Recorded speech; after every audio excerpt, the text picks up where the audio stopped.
Good morning. Ngasi se akhoi layapo namit ko layapo namit ki card ki mese apetang yeng minarase chahi gi arui pa namit su oire ko ado ngasi se akhoi na tawba ya ba kai ka haragati sumlei na ko hadi chalhan gi ba kholan gi ba suguma mayam se hai tare ko hadi negativity release tawhan gi ba hai tare ko adum ba mayam se tawbiro aduga nan thang jada kai no mai tahudre na khala se ba chahi gi loiba numine mingonda hadi donations kai ka tawba khokada ba dumaina tahudre nan thang jada numita mamangi thang jada tahudre haragadi hadi ngasi gi numit se akhoi tawbibe ko hoi mayam na hadi bye bye new year hai na ko hadi dumaina mayam pundana khotana budi toy ko aduna khara hai tare khoi na mateng ma taw matam da imung ma da so kani khatang harau bodo hai tare ko moi ge na di pa kan nuai jadoini na ko aduduna kitang donation gumba kai gumba dumaina tawbibe ko ado sida hapet yeng minarase ko hadi kano ge oina ngasi ge oina card की message से को ले आपको नमित की अदो ले आपको नमित अहम बदन नंबर से को नंबर से 69 ले रे अदुगा कलदन अंगांग बुगुम्बा कई गुम्बा दुमाइना शेना बिबे को अदो सिदगी कार्ड अहुम कतंग लोथोक चरगे को कार्ड नंबर 1 कार्ड नंबर 2 अदुगा कार्ड नंबर 3 को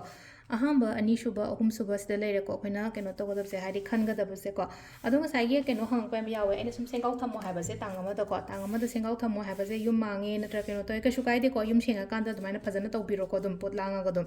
अदो साइगे बिस्मित फंगी फंगदे हार पैम यावे को बिस्मित फंगदब से को बिस्मित की मुहत बिस्मित एना साइगे हादी केनो खगी स्ट्रेस गुंबा लेबा एंजाइटी करी करा लेनो को समाइना डिप्रेशन गुंबा लेबा को समाइना वखन केनो नुवाइ तबदो हाय तर क्लियर ओइना बगी दमक बिस्मित थमो हामनेबा बिस्मित लाइत्रे ना खलसेबा अतारगदे एमएसएस ना मोहत कुंबा सिन बीबीआई को एमएसएस ना मोहत सिन बिरो मोहत करम क्रिस्टल ना मोहत सिन गदगी हांग पे एमएसएस लोइना रिप्लाई तो ngамdra गुदने स्वाइना हाइपेट पल्ले को अदो सिदगी कार्ड अहुम ने कार्ड अहुम जे अमा खनबिरे से फर्स्ट कार्ड खनसिरा सेकंड कार्ड खनसिरा नत्रगा थर्ड कार्ड खनसिरा को अहम खनलंग यूंग से को फर्स्ट कार्ड नुंगाइतब खोतब मैम से को हाइदी चाही अरोइब नुमिने केम खंजल लोइ चलन गो लोइ थादो खरो लेट गो तहन बा हाइतारे को लेट गो होल्ड तोरा थमगनो बसिदा आई नुंगाइतब खोतब मैम से को फाइ फर्स्ट थिंग को होल्ड तोरा थम मैम से लोइ थादो खरो अनोब चाही से हयेंदगी ला आदम ने न खलने अनोब अपॉर्चुनिटीज अनोब लंबी अनोब डायरेक्शंस के का अदुमाइने येंगो को अदुगा नंबर 2 खनबा ngai yu yenga se ko number 2 gi oina kem khangano ai gi honabam thokpa ai gi tawom thokpa so ma'am lion तो मिंगोन द लेनो को हाइदी आई करी नो करानो हाइबे एक्सप्लेनेशन तो कोई दरकार होय तो को क्लैरिफिकेशन एक्सप्लेनेशन पिनिंग दरकार होय दे मिंगोंदा आई करी थबक तौरीगे आई करी थबक तौदगे आई गी शुभम थोपा आई गी नोंबम थोपा आई गी ड्यूटी आई गी रिस्पांसिबिलिटी फजना केनो मरिक चुमना तौबियो को सिदा मसा मथंदा कोना मी सिंजे इकायरक चनी ज्ञान ताजरक चनी को तिना नंबर 2 खन बंगी गेले को नंबर 3 को नंबर 3 सिना कितंग सिदा लाइसे को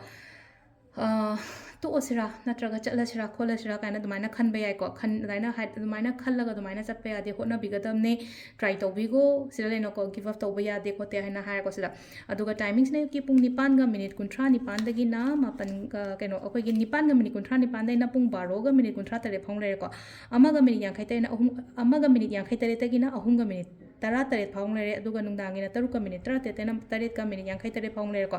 अदुगा अथेंगबैना 9 गा मिनिट 39 तगिना अहिंगी पुंग 2 गा मिनिट 19 फोंग लेरे को सिसिना अखोगी ngasi gi oina afaba timing ko adu sida lere ko daily card message से मैम थैंक यू